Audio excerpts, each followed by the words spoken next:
황교안 후보십니다. 어서 오십시오. 예, 안녕하십니까. 황교안입니다. 자, 그 황교안 후보 어제 못 보셨죠, 황 후보님?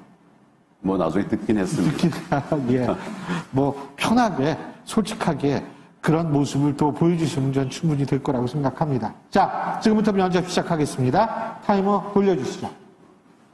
예, 김 기자님부터 말씀. 예, 제가 그 황교안 후보님 그 공약을 꼼꼼하게 봤습니다. 그래서 굉장히 눈에 띄는 게 있더라고요. 자유민주주의 대한민국 지키기. 이거를 이제 굉장히 공약 3번째로 해서 큰 타이틀로 해서 굉장히 잘 하시려고 하는구나라고 했는데 그 밑에 있는 게 총선 결과 180석은 부정선거 결과다. 이렇게 주장을 하셨어요. 그래가지고 지금 작년에 있었던 총선은 부정선거고 특검을 해야 된다라고 주장을 하셨는데 이게 도대체 어떤 근거로 작년 선거가 지금 부정선거라고 주장을 하시는지 좀 짧게 좀 설명해 주십시오. 예, 지금 3군데 재검표가 있었습니다.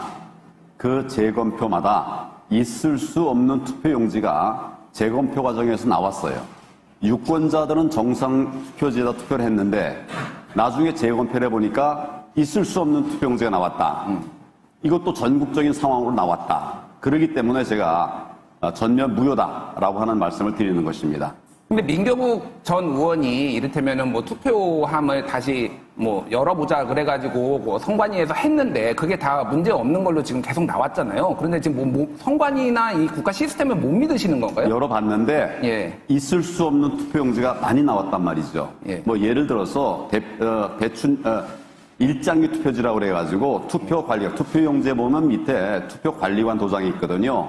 그게 제대로 된 도장이 도저히 볼 수 없는 문드러져 버린 이런 투표용지. 만약 내가 투표 현장에 갔었다면 그런 투표용지를 받았으면 이의제기하지 않겠습니까? 그런 이의제기가 당일에는 없었어요. 투표 당일에는. 근데 나중에 보니까 이게 한 1000여 장 넘는 이런 이상한 투표지가 나왔단 말씀이죠. 예. 이건 누가 중간에 집어넣었다는 그런 결론밖에 논리적으로 추정이 안 되는 거죠. 제가 하나만 더 질문 드릴게요. 예, 그러면은 이 주장에 대해서 동조하시는 분이 지금 당에서 몇 분이나 계신가요? 이게 당의 공식 입장이나 이런 건가요? 지금 민경욱 전 의원을 말고는 저는 잘 모르는데 이거 어떤 분들이 같이 뜻을 하시는지 좀 밝혀주시겠습니까? 이거에 대해서? 시민들이 상당한 분들이 예. 뜻을 같이 하고 있습니다. 의원들이나 당직자나 이런 분들은 안 계신가요, 혹시? 의원이나 당직자나 예. 시민들이나 그 마음들은 다 있죠. 그러니까 공식적으로 이거를 부정선거다라고 말씀하시는 분들이 당에 있냐고요. 당대표나 당장 우선 이런 장기표 후보가 예. 공식적으로 기자회견을 했어요. 부정선거였다고. 예. 제가 질문을 이어서 하겠습니다. 좀 전에 투표용지, 이상한 투표용지가 발견됐다라는 거 있지 않습니까? 그거는 어느 매체를 통해서 보도가 됐나요? 제가 봤습니다, 가서. 예, 직접 가서 본 겁니다. 언론사에 제보 좀 해보셨나요? 크게 알려야 될 텐데 왜 보도가 안 될까요? 제가 여러 루트를 통해서 얘기를 했지요. 그리고 제가 우리 대선 후보들 간담회 때 직접 사진을 보여드리면서 설명을 드렸습니다. 그 당시에 제가 설명드린 게 언론에 다 보도가 됐습니다. 예를 들어 언론사에서 이것이 정말로 이상한 표가 발견됐다라는 보도는 저는 본 거 없고요. 제가 본 건 주로 극우 유튜버들이 하는 거기서만 주장하는 거로 알고 있거든요. 그런데 지금 대선에 나오신 분이 어떤 공식적인 매체들에 보도되지 않은 얘기를 그저 유튜브만 보고 이렇게 공적으로 발언하시는 것이 적절한가? 김 교수님, 제가 우리 이제 대선 후보들 간담회에서 보여드린 이 장면과 상황은 우리 유튜브뿐만 아니라 방송에서 다 그대로 보도가 됐습니다. 어느 방송이죠? 그 당시 여러 방송들이 나와서 같이 그러니까 했죠. 그렇게 주장하는 사람들이 있다는 것은 보도가 됐을지 몰라도 어느 방송사도 쉽게 말하면 조선일보, 중앙일보, 동아일보 같은 보수 신문에서도 그런 주장들은 진지하게 받아들이지 않고 있는 걸로 알고 있습니다. 제가 실제 증거물을 제시를 했습니다. 증거물들을 방금 말씀드리는 것처럼 여러 기자들 앞에서 직접 다 보여드렸어요. 여기 제가 가지고 있는 스마트폰에 담겨 있는 걸 다 보여줬습니다. 그리고 투표용장에서 있을 수 없는 빳빳한 투표용지가 있다. 이런 얘기도 했고 그것도 다 보여줬고요. 예, 이것이 이 사진이 언론을 서칭해 보면 여러 군데 나와 있습니다. 예, 모든 음모론은 나름대로 근거를 갖고 있습니다.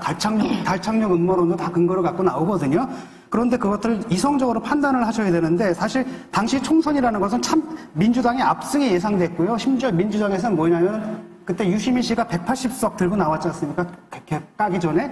이분들은 다 시뮬레이션 돌려본 겁니다. 돌려가가지고 딱 압승한다. 정확한 숫자까지 다 예측을 하고 있는데 이상하게도 그 당시에 미래통합당인가요? 그분들만 자기들이 이길 거라고 착각을 하고 있는데 그런 착각을 줬던 게 바로 유튜브들의 유튜브 방송이거든요. 그 세계에서만 했다가 나중에 그 참패로 나오니까 그 다음 때는 뭐라고 나오냐면 인지 부조화 상태에 빠진 거예요. 내가 그걸 해석하는 방식이 유튜브의 얘기를 듣고 얘기하는 게 아니고 재검표 현장에서 가서 본 투표용지들을 그걸 토대로 해서 제가 얘기를 하고 있는 예, 겁니다. 좋습니다. 네, 잠깐만, 황 후보님 좋습니다. 그러면 잘못된 투표지 또는 이상한 투표지, 정상이 아닌 투표지를 보시고 나서 어떤 대응을 하셨습니까? 지금 후보자들이나 국힘당에 무슨 회의를 할 때 보여주시는 거 외에 법적으로 어떤 대응을 하셨습니까? 지금 인천에서의 재검표 직후에 해당 민경욱 의원이 선관위를 고소했습니다. 예, 아니 지금 그거는 수사 민 중에 의원이 한 있습니다. 거고 제가 같이 협의해서 내 네. 판단에는 이렇다 얘기를 했고 또 그것을 같이 얘기하는 분들이 함께 논의해서 이거는 당연히 고소해야 된다. 뭐 이렇게 한 것으로 그렇게 황 알고 후보 있습니다. 개인의 명의로 뭐를 한 것은 아니고 그냥 지금 민경욱 의원이 했다는 거를 말씀을 하시는 거죠. 제 선거구가 아니니까 네. 지금 해당 선거구인 민경욱 의원이 고소를 했습니다. 그 제가 자, 하나만 그러면은요, 예. 그 우리 후보들 중에 황 후보만큼의 스펙이라 그럴까요? 경력을 가지신 분이 없습니다. 법무장관도 하셨고, 총리도 하셨고, 대통령 직무대행까지 다 하셨는데, 좀 아픈 질문이 되겠습니다만, 왜 이렇게 여론 지지도가 낮을까요? 그 이유가 뭘까요? 지금 그 아까 얘기하던 거 이제 마저 한다면 아니요, 아까 그거는 이제 다른 질문이 또 나오면 하시고, 예. 네. 지금 제가 여쭤본 질문에 대해서 답을 간단하게 좀 지난번 총선에서 우리가 의석을 많이 얻지 못했고 숫자적으로 패했습니다. 이 부분에 대해서 제가 그 당시 당 대표였기 때문에 모든 책임을 내가 진다 하고 그 다음에 어떻게 보면 이제 침묵의 시간을 가졌죠. 오래 그런 시간을 가졌습니다. 제가 다시 정치를 한다고 한 것이 지금 한 달 조금 넘었습니다. 아직 짧습니다. 앞으로 시간 많이 있습니다. 국민들께서는 뭐가 정인가 바로 알아보실 것입니다. 제가 좀 질문 좀 드릴게요. 그 추가되는 건데 여기 지금 후보자께서 그때 발표하신 게 2번 표가 무효표가 1번으로 가는 장면 이거거든요. 이것도 근거로 제시하셨죠. 그런 것 중에 하나를 하나인데 제가 말씀을 드렸습니다. 이게 언제 나온 거냐면은 2012년에 김어준 씨가 대선 개표 부정이 있었다라고 하면서 개표기가 문제가 있다라고 이거를 한 거예요. 그럼 좀 제가 드린 자료는 다 지난 4.15 총선 이후에 우리가 검표 과정에서 나온 자료들입니다. 그러니까 제가 말하는 거는 개표기가 문제가 있다라고 2012년 대선이 무효라고 김어준 씨가 얘기를 했는데 그러면 후보자께서는 2012년 대선 무효라고 생각을 하십니까? 김어준 씨하고 저는 관계 없습니다. 김어준 씨랑 똑같은 자료를 들고 지금 지난 같은 논의를 하시잖아요, 지금. 4.15 총선 과정에서 나온 자료들을 제가 말씀드린 거예요. 그러니까 개표기가 문제가 있다라고 이렇게 주장을 하시면서 하는 거는 김어준 씨가 그럼 박근혜 대통령 2012년 단성도 그러면 거는 잘못된 거겠네. 그때 문재인 후보가 됐어야 되는데. 지금 저는 4.15 총선에 대한 문제를 제기하고 아니, 그러니까 있습니다. 말씀하신 무슨 얘기냐면요. 예. 지금 그 말씀하시는 얘기랑 김어준 씨가 했던 얘기랑 똑같다는 얘기예요. 글쎄 내가 본 얘기를 하는 겁니다. 그러니까 우리가 김어준 본 씨도 얘기. 봤겠죠. 예. 누가요? 김어준 씨도 뭔가를 봤겠죠. 아니, 당시에도 똑같은 근거, 지금 말씀하시는 것을 그 당시 김어준 씨하고 그를 추종하는 사람들이 똑같이 얘기를 했고요. 똑같은 근거를 댔고 똑같이 지금 봤다라고 얘기를 하고 그렇거든요. 아니 지금 4.15 총선 얘기를 하는데 왜 옛날 얘기를 합니까? 똑같으니까. 지금 얘기를 하는 거예요. 우리 이제 참관했고 또 변호인으로 참여했던 분들이 확보한 자료를 제가 말씀드린 겁니다. 옛날 자료가 아니라 바로 이 자료예요. 예, 그래서 지금 특검을 주장을 하시는 거죠. 그렇죠. 네, 그거는 그렇고요. 제가 볼 때 저는 황 후보의 정책은 굉장히 좀 특별하리라 기대를 했습니다. 그런데 제가 받아본 자료에 따르면 과연 총리를 지내시고 대통령 직무대행을 하셨을까 할 정도로 정책이 너무 허술해요. 그러니까 아이를 키우기 행복한 나라, 그게 처음이고 경제에 대해서도 거시적, 미시적 그런 대책은 전혀 없으시고 외교 안보 쪽도 찾아볼 수가 없고 그렇습니다. 자, 어제 국제 IOC는 북한 IOC의 활동을 내년 연말까지 정지시켰습니다. 그리고 재정 지원도 끊겠다 그러고 기존에 지불이 된 것도 다 회수하겠다 그랬어요. 내년 북경 동계 올림픽, 제가 볼 때는 러시아에서 있었던 1980년도 모스크바 올림픽하고 똑같이 이거는 보이콧 대상 아닌가 하는 생각이 듭니다. 러시아 올림픽이 왜 보이콧 됐는지는 아시나요? 뭐 대강 알고 있습니다. 네, 아프가니스탄을 구소련이 침공을 했기 때문에 그 다음에 있는 모스크바 올림픽을 보이콧했습니다. 50여 개국이 그랬어요. 그랬을 때 중국도 같이 보이콧하고 선수들을 내보내지 않았습니다. 인권 탄압이라는 이유로 그렇게 했거든요. 그러면 지금 홍콩이나 위구르나 내몽골이나 또는 탈북자들이나 이 인권 탄압이 중국이 저지르는 인권 탄압이 엄청난데 이 보이콧 해야 된다고 생각하지 않으십니까?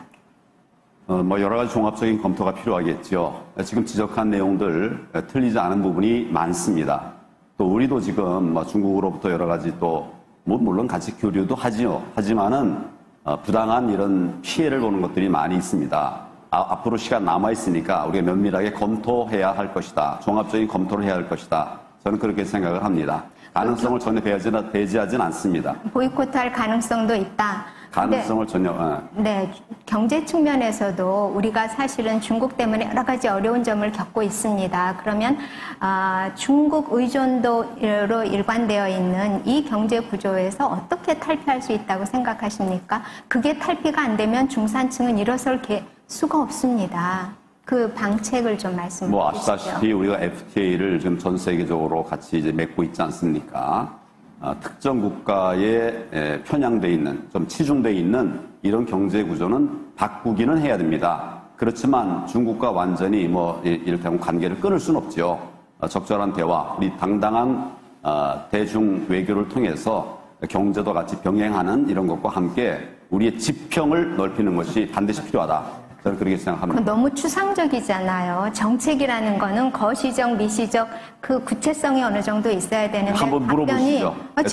지금 여쭤보니까 예. 답변이 계속 총론적으로만 나오는데 과연 그 경제 정책 내놓으신 것도 바라볼 때는 국민의 경제를 좀 살려놓겠다. 근데 어떻게 살리겠느냐. 제가 말씀드린 걸 한번 네. 제가 잠깐 말씀을 드리죠. 제가 깜짝 놀랄 만한 10억 벤처 창업 배틀을 만들겠다 이랬습니다. 이것은 경제 정책 전반을 얘기하는 것이 아니라 우리 침체된 경제를 되살리기 위한 하나의 방안을 아이디어로 내놓은 것입니다. 아무도 이런 얘기 하지 않았어요.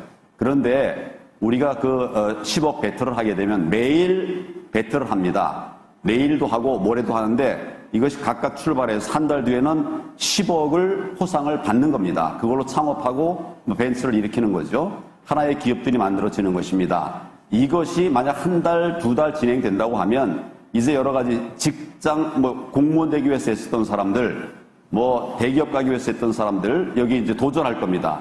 우리가 나가수다 또는 지난번에 미스 트롯 다 보지 않았습니까? 우리 국민들은 역량 있는 분들이거든요. 길을 살려주기만 하면 되는 거죠.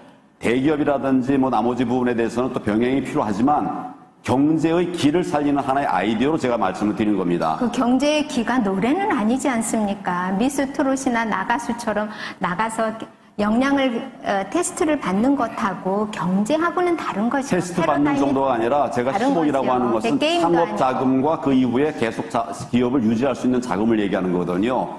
회사를 하나 만드는 겁니다. 매일 만드는 겁니다. 1년 동안 매일 360억이 만들고 각 기업들이 5명, 10명씩 일자리를 만드는 겁니다. 이것은 하나의 배틀로 끝나는 게 아니라 실제 경제 성장과 직결되는 그런 아이디어를 제가 말씀드린 겁니다. 예, 다음 질문으로 좀 넘어가겠습니다. 게임이죠, 그건. 네. 굉장히 공약이 소박하세요. 소박하고 허황되지 않다는 느낌은 있습니다. 그런데 신혼부부 주택 매년 10만 호 말씀하시지 않았습니까? 그런데 이 구체성 많이 떨어지는 거, 좀 전에 지적하신 것처럼 이게 구체성이 너무 떨어져가지고, 예를 들어서 제가 한번 질문을 드릴게요. 이게 매년 10만 호인데 이 주택을 어디에 지을 것이며, 택지 확보는 어떻게 할 것이며, 이 분양가는 얼마며, 그 다음에 여기에 소요되는 재정 있죠? 재원은 총 얼마로 예상하십니까? 아마 한 40조, 물론 설계에 따라서 차이가 있을 수 있겠죠. 한 40조 정도가 들 것으로 이렇게 예상이 됩니다. 정부의 자금과 또 금융기관의 지원 이런 것을 통해서 재원 마련은 충분히 할 수 있다고 생각합니다. 그리고 우리 짓기 정책이 아니라 규제 정책을 했기 때문에 집을 못 짓는 겁니다. 집 지을 장소가 없는 것이 아니에요. 또 집 예를 들면 아주 쉽게 말하면 전국에 노후주택이 300만 호가 있습니다. 이거 리모델링만 잘해도 그거보다 6배, 7배의 더 많은 집을 만들 수가 있거든요. 그러니까 300만에 7이면 2천만 호를 만들 수 있다는 얘기입니다. 얼마든지 기회는 있어요. 우리가 정책 방향만 잘 잡으면 집 마련하기 어렵지 않습니다. 24평 규모의 조그만 아파트다, 국민 아파트다 그러면은 분양가는 어느 정도 생각하고 계십니까? 4억 정도 생각합니다. 네, 제가 질문 좀 드리겠습니다. 황교안 후보에 대해서 선당 후사가 아니라 선사 후당이다 이런 언론 보도가 있더라고요. 그래서 개인의 이익, 당의 어떤 이익보다는 개인의 이익을 위해서 움직인다 이런 게 있는데 예를 들면 올해 5월달에 백신을 미국에 받으러 가셨는데 당이 지금 국민의힘이 당이 공식적으로 박진학 의원 두 분을 이제 파견을 하기에 앞서서 본인이 먼저 가가지고 그것도 공식 라인도 아니고 전 국무부 아태 차관보를 전직을 만나서 백신을 달라고 해서 당이 받아야 될 스포트라이트를 다 뺏었다. 게다가 그 당시에 백신을 달라고 하는데 서울하고 국민의힘이 지자체인 데부터 먼저 달라고 해라. 그래서 서울, 부산, 제주만 먼저 달라고 해라. 그래서 국민 분열시키는 거 아니냐 이런 지적도 받으셨어요. 자, 어떻게 생각하십니까? 선사 후당이라는 그 지적에 대해서 어떻게 지금 말씀하신 게 팩트에서 많이 틀리다는 건 아시죠? 어떤 게 틀립니까? 그건 설명을 해주십시오. 예. 당에서 가겠다고 하기 전에 내가 간 겁니다. 또 우리 정부, 문재인 정부가 가겠다고 하는 말을 하기 전에 내가 간 겁니다. 가겠다고 하는 마음이 있었던 건 모르겠어요. 그렇지만 바깥으로는 나간다는 이야기가 전혀 없었습니다. 없었기 때문에 제가 2월, 3월부터 준비해가지고 몇 달 준비해서 나간 겁니다. 그 뒤에 당에서도 왔고 또 문재인 대통령의 방미 계획도 잡혔습니다. 그 지자체 문제는 하도 안 하니까 제가 나간 겁니다. 근데 그 당이 그리고 제가 그동안 예. 총리하면서 또 대통령 권한 대행하면서 미국에 많은 인맥이 있죠. 너무 답답하니까 제가 간 겁니다. 이 정부가 잘했으면 제가 뭐하러 아니 근데 가겠습니까? 현직도 아니고 전직을 만나서 어떻게 백신을 확보하겠다라고 하신 제가 거고 실제 가서 예. 거기서 1000만 회분을 약속을 받고 왔어요. 아니 근데 어디 있습니까 그 백신이 그러면 1000만 회분 그 백신 1000만 회가 캠벨이 주겠다고 했습니다. 그러니까 그 백신이 지금 어디 있냐고요. 그러니까 그 전직 내가 약속을 받았으면 그렇게 하시면 그 이후에 간 분들이 예. 내가 얘기한 걸 잘 활용을 해서 그렇게 역할을 했었으면은 왜 서울, 부산, 제주만 저는 지금보다 훨씬 더 많은 백신을 우리가 받을 수 있다, 있었다. 이렇게 결론적으로는 생각합니다. 약속은 받았는데 백신 확보는 사실은 다른 사람들이 못한 것이다 이렇게 말씀하신 것 같고 그 다음에 이제 저로서는 물꼬를 트는 거지 내가 정부의 역할을 하고 있는 사람은 아니지 않습니까? 물꼬를 텄다. 그렇게 그러니까 약속을 받았다는 것이 무슨 서면으로 뭐 썼다든지 이게 아니라 그냥 저는 만났을 때, 민간인이고 예. 그러기 때문에 그분하고 뭐 계약을 체결하진 않죠. 네네. 그렇지만 미국의 유력한 분들, 제가 얘기하면 다 아는 분들이 저하고 지금 한미 동맹이 무너져 있다는 점에 인식을 같이 하면서 안타까워하면서 제가 이제 우파 정부에서 정권 총리도 하고 한 것을 아니까 협력하겠다, 돕겠다 이렇게 하면서 수치 얘기까지도 한 겁니다. 네, 지금 황 후보를 바라보는 국민의 시각이 굉장히 다층적인 거는 아시지요? 예, 그렇습니다. 상당히 많은 분들이 좀 안타까워하는 측면도 있습니다. 예컨대 2014년도에 그 국정농단 사건이 터졌을 때 그때 법무장관 하셨죠. 2014년도에 무슨 사건인가요? 14년도에 비선실세 국정개입 의혹 사건이 터져서 조사를 했어요. 수사를. 뭐에 대한 케이스인가요? 최순실이요. 아, 그 2014년인가요? 네, 14년입니다. 법무장관 하실 때죠. 하여튼 전 네. 그보다 훨씬 뒤로 알고 있는데. 네, 그리고 이제 16년에 본격적으로 터졌죠. 그래서 그때 2014년도에 그 의혹 사건이 터졌을 때 좀 잘 수사도 하시고 제대로 하셨으면 2016년 또는 2017년 같은 그런 엄청난 일은 없지 않았을까 하는 그런 의구심을 가진 사람들이 많습니다. 그래서 저는 그 저희에게- 당시에 잠깐만요. 예. 그 당시에 이제 법무장관, 총리 이렇게 하시면서 이런 사건들의 그 위험성, 사회적 폭발성 이런 걸 예견 못 하셨습니까?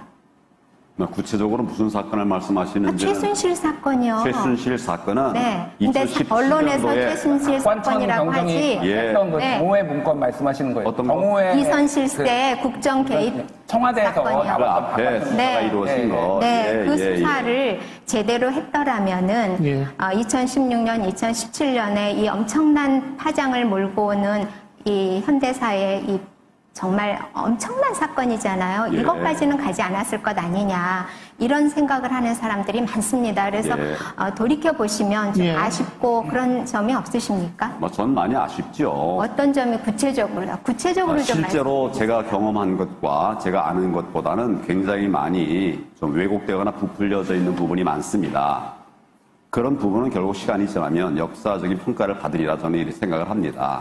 역사적인 예. 평가를 받기 자, 이전에 너무 교수님, 많은 사람들이 시간이 다 고초를 됐습니다. 겪고 있잖아요. 제가 그 인터넷 온라인상으로 올라온 질문들을 대신해서 질문을 드리겠습니다. 이런 질문이 올라왔습니다. 언론이 황교안 후보를 의도적으로 배제하고 있다고 하는데 동의하시나요? 이런 질문이 있네요. 저는 그런 일이 없었으면 좋겠는데 현실은 그런 일이 있는 것 같습니다. 왜 그렇게 생각하시죠?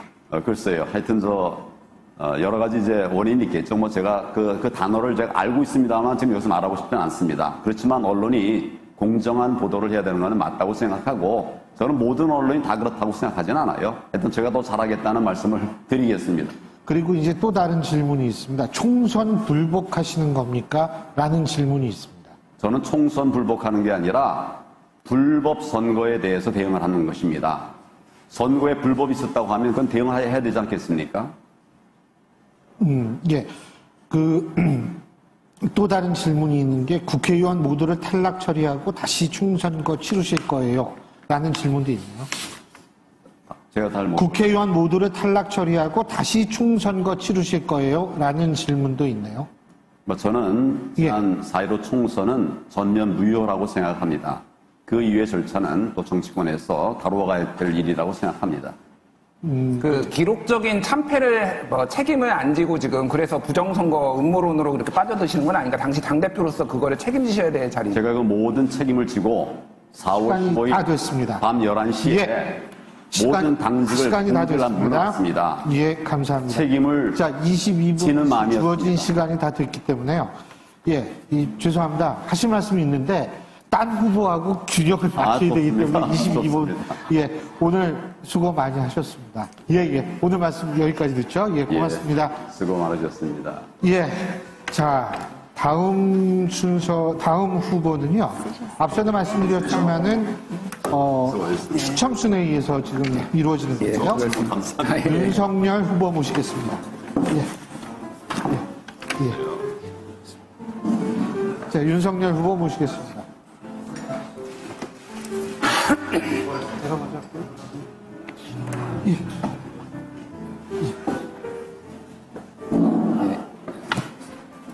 안녕하세요. 네.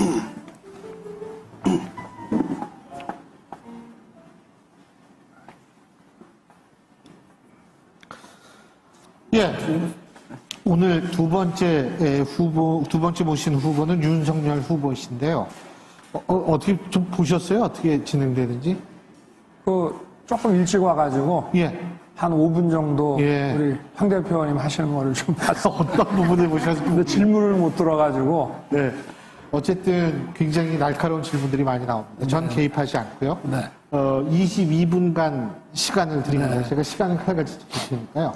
자, 그러면 제가 첫 번째 질문자는 부탁을 드리거든요.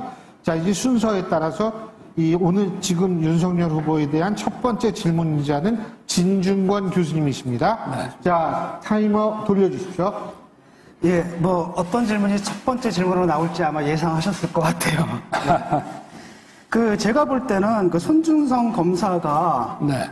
김웅 의원한테 고발장과 판결문을 넘긴 것은 사실로 보이거든요. 왜냐하면 그것 자체가 왜곡됐을 가능성이 저는 떠오르지 않습니다. 그리고 지금 그 핸드폰이 그 검찰의 대검에 제출가 되어 있는 상태고 그것이 의미한다는 것은 그 핸드폰에 있는 그 증거가 왜곡된 것은 아니다라는 것을 의미한단 말이죠. 그렇다면은 후보께서는 그 사실에서 출발을 해야 되는데 예를 들어가지고 내 부하였던 손준성 검사하고 그다음에 김웅 의원 사이에 하여튼 뭔가가 있었구나. 이 사실에서 출발을 하셔야 되는데 그 부분에 대한 설명은 안 하시고 무조건 여당의 공작 정치다 이렇게 몰아붙이시거든요. 그런데 사실은 여당의 공작 정치라기보다는 제가 볼 때는 국민의힘 내부에서 일어난 일로 보는 게 맞고 여당은 그 사후에 들어와서 뭐 공작을 하든지 뭐 뭘 하든지 하는 것으로 보이거든요. 그래서 이게 뭐가 다른가? 과거에 이제 민주당 사람들이 했던 것처럼 이게 모든 것들 문제가 나오게 되면 이걸 정치 공세로 몰아가지고 지금 빠져나가려고 하시는 게 아닌가라는 강한 의구심을 좀 갖고 있습니다. 어떻게 대답하시겠습니까? 글쎄 저는 전혀 모르는 일이라서 이게 제가 보도가 처음에 나고 누가 저한테 이 기사 링크를 보내줬길래 제가 고발 사주라는 걸 보고 기업 사주를 말하는 줄 알았습니다. 왜냐하면 검찰이 그 당시에 그래서 작년 1월에 대검에 제가 6개월 전에 배치했던 사람들을 전부 다 이제 쫓아냈고 또 중앙지검이라든지 이런 주요 포스트에 있는 주요 수사 공판과 관련해서 배치해놨던 사람들을 전부 지방으로 다 보낸 상태라 제가 국회의원 그 당시는 선거 전이면은 미래통합당도 꽤 큰 정당 아닙니까?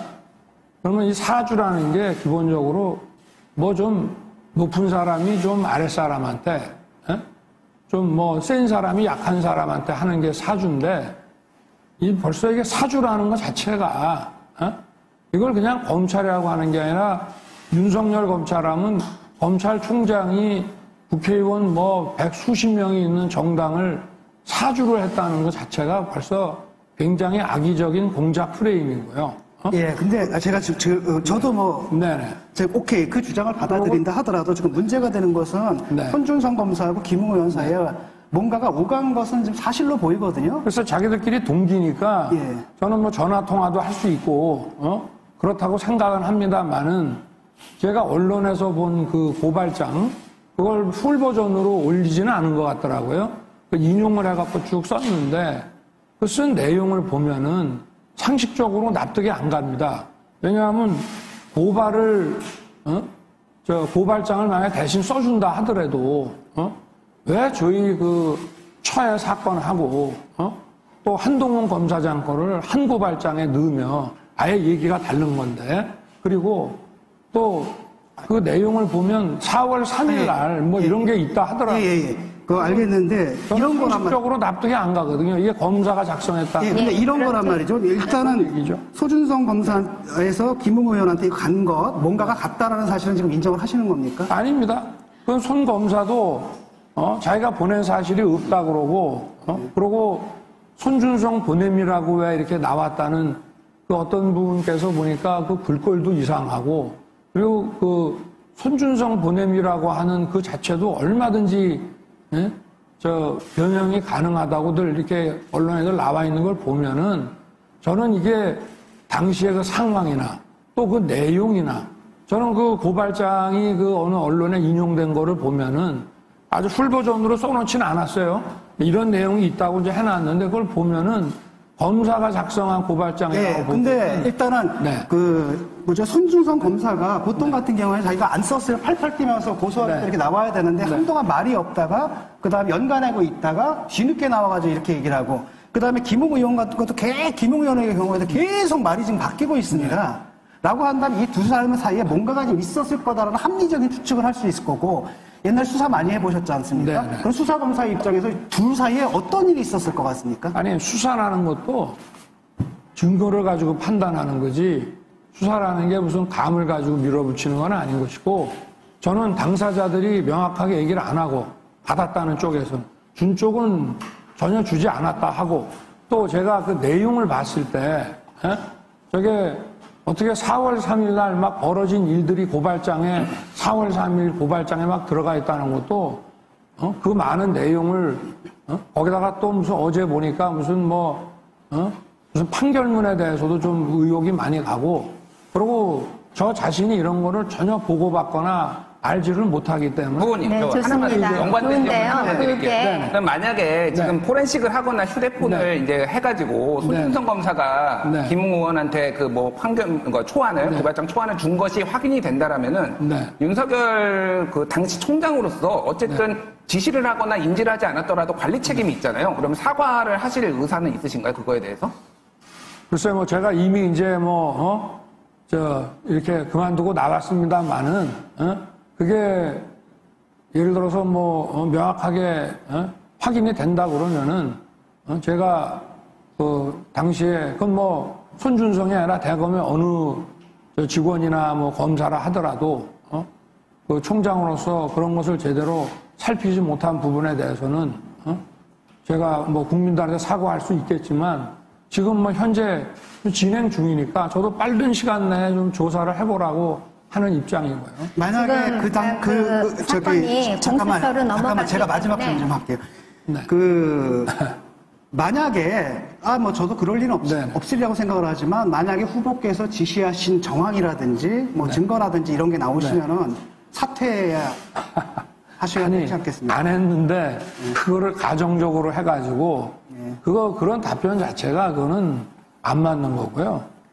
네, 좋습니다. 네. 지금 공수처로 넘어가 있기 때문에 네. 조만간 공수처에서 조사를 하겠죠. 네. 조만간 결과가 나오겠죠. 네. 어제 배우자 관련된 회사가 네. 압수수색 받았죠. 저도 언론에서 그렇게 들었습니다. 그러면 오늘, 예. 배우자로부터는 아무 말씀도 못 들으셨어요. 저희 집사람 회사가 압수수색 당한 것도 아니고, 예. 그리고 도이치모터스 주가 조작 어쩌고 언론에 난 것 같던데, 글쎄, 그거 아마 어떻게든 뭘 연결을 시켜보려고 한 1년 6개월째 지금 하고 있는데, 아마 여러 사람들의 또 다른 개인적인 문제들을 확인하려고 들어간 게 아닌가 하고 추측이 되고, 저희 집사람 회사에 뭐가 나오거나 한 건 없습니다. 만약에 네, 3월 그게 네. 지금 네. 배우자 관련해서도 지금 계속 지금 수사 내지 1년 6개월째 의혹 하고 있습니다. 하고 있어요. 수사에서. 네. 그리고 이번에도 또 네. 지금 말씀하신 대로 프레임을 씌운다 이렇게 말씀을 네. 하셨는데 어쨌든 사건은 네. 터졌습니다. 네. 적법한 수사라고 보십니까? 아니면은 찍어내기 또는 이게 죽이기 이렇게 보십니까?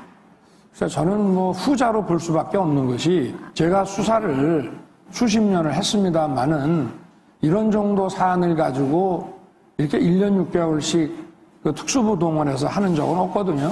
그러면 질문 하나만 예. 드릴게요. 예. 지금 그래서 시간이. 이례적이라고 생각이 되는 겁니다. 네. 예. 그럼 일종의 보복이라고 보시는 거죠. 하여튼 정상적이지는 않습니다. 네. 그러면 네. 법 집행을 함에 있어서 네. 공정하고 정당한 법 집행하고 네. 정치 보복성 법 적용하고 뭐가 같고 뭐가 틀립니까? 차이가 엄청나게 있죠. 네. 기본적으로 어떤 수사든지 간에 예를 들어서 중요성이 좀 떨어져서 고발이 들어왔지만 좀 이렇게 밀어놓는 경우들도 많이 있습니다. 그러나 일단 수사를 시작을 하면은 그 사건의 어떤 그 수사에 들어갈 만한 시간이라든가 소위 말해서 쉬운 말로 우리 국민들께서 알아듣기 쉽게 해서 견적이라는 게 있지 않습니까? 그럼 보통 기간이 나오는 거죠. 근데 이렇게 예, 견적이 안 나오는 거를 지금 저는 그러니까 1년 6개월씩 이렇게 하는 거는 제가 검사 생활을 수십 년 해도 이런 거는 좋습니다. 저 자신도 처음 보니까. 네, 좋습니다. 그러면 네. 사실은 이 정권 초기에 네. 지금 후보자께서 네. 적폐청산이라는 네. 이름 하에 국정원장, 전직 네. 대통령들, 대법원장 네. 이렇게 해서 그냥 들리는 말로는 1000여 명을 수사를 천여 하신 명 걸로 말이 안 되는 얘기고요. 전부 합하면 아마 참고인 이렇게 해서 한 게 그 정도 되지 않을까 싶은데 아무튼 소환한 사람들을 네. 1년 동안 소환한 사람, 참고인 이런 사람들은 보통 서울지검 같은 데서 1년에 한 2, 3차장 산하에서 소환하는 사람들의 숫자가 연말에 한번 계산을 해보면요. 그런 적폐수사니 뭐니 이런 걸 안 해도 한 1000에서 2000명 정도의 소환자가 나옵니다. 예, 좋습니다. 그 적폐 수사를 하시고 나서 지금 네. 이 자리에 정반대에 예기치 못했던 자리에 지금 나와 계신 거 아닙니까? 그렇습니다. 그 적폐 수사 과정에서 안타깝다. 그러지 말았어야 되는데 내가 너무 많은 사람들을 너무 무리하게 잡아놓은 건 아닌가. 뭐 이런 회한이나 후회나 반성이나 이런 건 없으십니까? 저는 수사를 이런 얘기 제가 자주 합니다만은 수사를 할 때 좀 더 했어야 되는데 미진하다라고 끝낸 사건은 지나고 보면 후회가 안 되는 경우가 많고요. 또 적정한 정도로 수사를 했다라고 하는 경우는 끝나고 보면은 조금 덜 해도 될 걸 이런 생각이 다 듭니다. 그러나 어떤 사건의 수사를 뭐 제가 서울지검장 때든 뭐 그 전에 그 중수부 과장 때나 뭐 이럴 때든지 간에 이렇게 수사를 장기적으로 해본 적은 없습니다. 제가 해본 사건 중에 가장 길게 한 것이 부산저축은행 사건이었는데 8개월을 했습니다. 그러나 그 사건은 공적 자금이 뭐 수조가 들어갔고 관련된 뭐 이런 SPC 만들어가지고 벌인 사업이라든가 이런 게 어마무시하게 많았기 때문에 그거는 그 정도 걸릴 수밖에 없는 건데 이렇게 제가 중앙지검장 때나 총장 때 지휘한 사건들도 이렇게 장기간 쉴 새 없이 해본 적은 없는 것 같은데요. 네, 전혀 그 회한이나 뭐 잠깐만요. 이런 건 없고 적폐 수사라는 단어 자체에 대해서는 동의를 하십니까? 저도 뭐 거기 동의 안 합니다. 남들이 그렇게 동의하지 부르니까. 않는 수사를 왜 그렇게 오랫동안 많은 아니 저건 이름에 동의하지 않는 것이지. 그리고 당시에 그 적폐청산 TF라는 데서 어마무시하게 고발을 했어요. 근데 그 중에서도 저는 헌법 가치에 위배되는 부분들만 우선적으로 골라서 제가 하면서 저는 법치 회복을 위한 수사라고 생각을 했지만 일반인들이 이거를 적폐 수사라고 하니까 그냥 그렇게 따라서 부르는 거지. 알겠습니다. 용어에 동의를 하지 않는다고. 제가 지금 질문 대법원장, 교수님 국정원장 드릴게요. 네. 오늘가 뭐 검찰총장 청문회 하는 게 아니라 대선 후보 모시고 지금 얘기를 하는 거니까 지금 좀 몇 가지 질문을 드릴게요.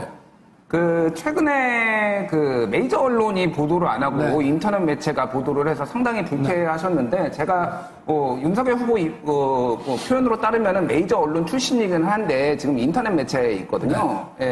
혹시 이렇게 신뢰하지 못하는 인터넷 매체에서 질문을 지금 하는 것에 좀 불만이 있으시거나 그렇진 않으신가요? 그런 거 없고 저도 기관장을 할 때 뭐 메이저나 인터넷 매체나 다 공평하게 달았고요. 제가 말씀드린 거는 제가 며칠 전에 소통관에 가서 정치 공작을 이런 식으로 하지 말라고 그랬지 않습니까?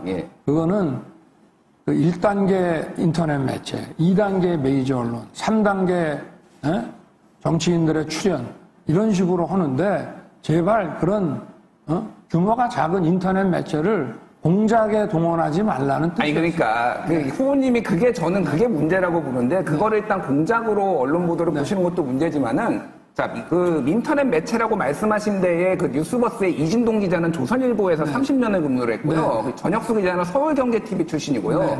뉴스타파 불만을 굉장히 많이 터뜨리셨는데 거기 15년에서 30년 근무한 KBS, 동아일보, 기타 등등 다 메이저 언론 출신입니다. 그래서 다 엄밀한 기준으로 검증을 하고 지금 보도를 한 건데 본인한테 불리하면은 찌라시 뭐 이런 식의 언론관을 가지고 있고 본인한테 유리한 거 얘기하면은 이게 대선 후보로서 대통령으로서 이게 가질 수 있는 그런 언론관인지에 대해서 여쭤보고 있는 거예요, 지금. 그러면 제가 한 말씀 드리면요.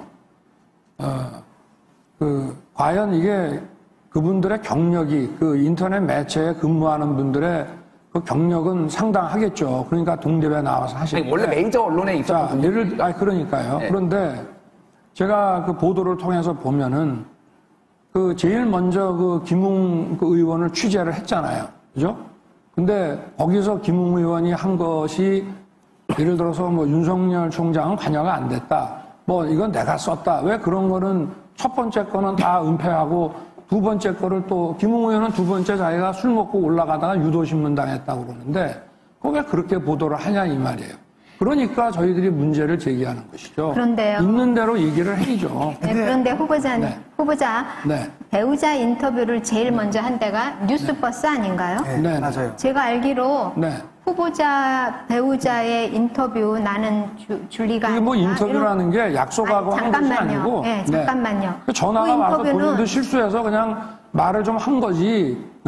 그게 뭐 그러니까 뉴스 버스인지 예. 그 인터뷰는 뉴스버스하고 네네. 했을 때는 네. 그런 말씀이 전혀 없으시다가 네. 이번에 그 뭐 사주 고발 사주 뭐 이런 거라든지 네. 예, 메이저 언론 관련해서 말씀하시는 거 보면 이게 앞뒤가 안 맞는다 이런 생각이 그냥 들고요. 앞뒤가 안 맞지 않는데. 저는 정책이 굉장히 실망스러웠습니다. 정책이 그게 왜 실망스러워? 왜 실망스럽냐 하면 아니 전화가 일자리를 갑자기 와서 네. 뭐라고 하니 저희 식구가 답답하니까 그냥 얘기를 해서 사실은 전화 주변에서나 왜 그런 전화 받아서 쓸데없는 얘기를 했냐고 얘기들 많이 했거든요. 예, 그 무슨 하여튼- 사전에 뉴스버스하고 그런 인터뷰를 하기로 약속하고 한 것도 아니고 저희 그 처가 거기에 대해서 답변을 한 거는 사실은 좀 실수였다고 이렇게 얘기를 하고 주변에서도 얘기를 많이 다음 하고 질문으로 넘어가겠습니다.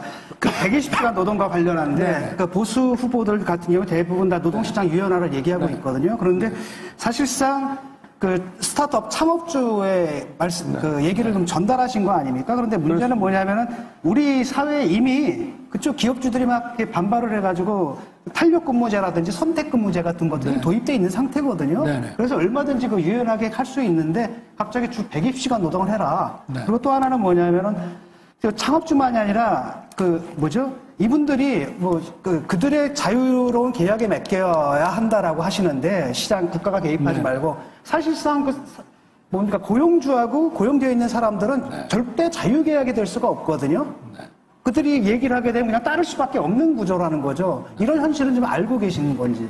뭐 충분히 알고 있고요. 그날 사실은 이제 매경하고 그 인터뷰를 할 때 지면 인터뷰라서 사실은 저를 이렇게 녹화를 하고 있는지 저는 몰랐습니다. 그러니까 나중에 동영상으로 올렸는데 저는 이제 지면 인터뷰를 하고 나면은 편한 얘기들 다 하고 그게 이제 정리가 돼서 지면에 나가는 거로 생각을 했다가 그렇게 이제 제가 뭐 안 해도 될 얘기까지 많이 하긴 했습니다만은 그 120시간 주 120시간이라고 하는 거는 기본적으로 스타트업의 전문직에 그리고 최저임금하고 아무 관련도 없는 좀 고소득에 그리고 주로 대기업에 납품하는 그런 회사를 하는 분들이 제가 그 고영하 이사장께서 주최하신 그 스타트업 그 기업인들 모임에 나갔더니 그 얘기를 하시더라고요. 자기네는 직원 수도 얼마 안 되고 일감을 받았을 때 집중적으로 일해서 보내줘야지 그 일을 갖다 이렇게 큰 기업처럼 쭉 이렇게 많은 직원을 두고 나눠서 할 수가 없다. 그러면은 어떨 때는 일주일에 정말 잠 몇 시간 못 자고 이렇게 일을 120시간씩 해야 될 때도 근데 그 있다. 부분은 라고 해서 전문직과 그 화이트칼라 전문직에 대한 얘기인데 이게 언론에 나오는 거 보니까 뭐 아우슈비츠 얘기도 하면서 무슨 그 육체 노동자나 이 근로자들 전반에 대해서 120시간 일을 하라고 근데 했다는. 그런 경우에는 기업에서 사람들을 더 고용을 해야 되거든요. 정규직은 아니다 하더라도 파트타임이라든지 프리랜서라든지 이런 사람들을 고용해서 해결할 문제지. 네. 그래서 120시간이면 이거 나눠보니까 하루에 17시간 일하라는 얘기인데 네네. 그러지 않아도 IT 분야에서는 많은 노동자들이 지금 과로사를 하고 있는 상황이거든요. 이런 부분에 대한 인식이 좀 없어 보이시고 그런 발언하실 때는 창업주만의 얘기를 듣는 게 아니라 정말 거기서 일하는 사람들의 목소리를 들은 다음에 종합적인 판단을 내리셔야 되는 거 아닌가요?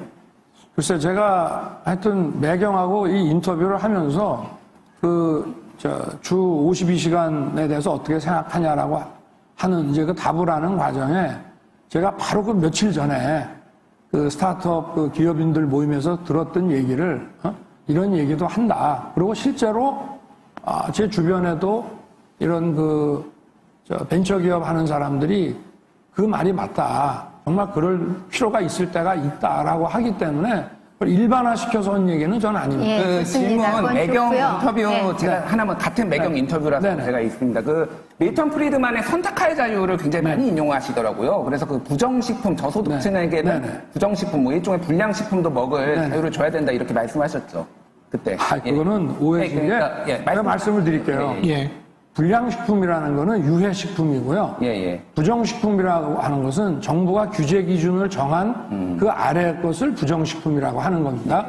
그러니까 그 프리드만 책도 저 읽은 지가 좀 오래되지만 예. 제가 어느 부분이 기억이 나냐면 미국의 FDA, 예.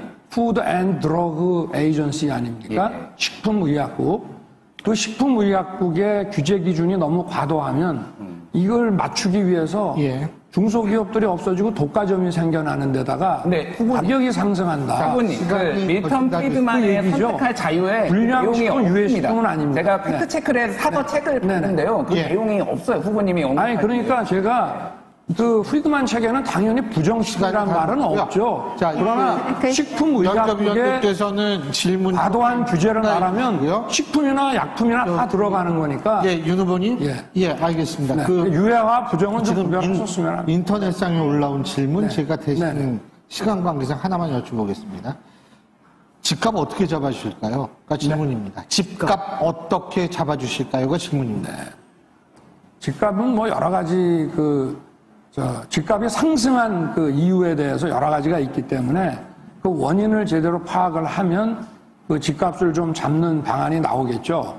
그래 이제 일단 전국의 집값은 수도권 그 중에서 특히 서울 집값이 영향을 다 준다는 것이 이제 중론이고 그리고 이 서울 그 수도권 서울에 공급이 일단 너무 안 된다. 그 다음에 이 세제 때문에 매물이 안 나온다. 네. 알겠습니다. 시간이 거진다 됐습니다. 네네. 질문 하나 더 있어요. 네네. 오늘은 도리도리 안 하시네요가 질문이에요. 예. 시간이 다 돼가지고요. 네. 오늘 면접은 여기서 줄이겠습니다.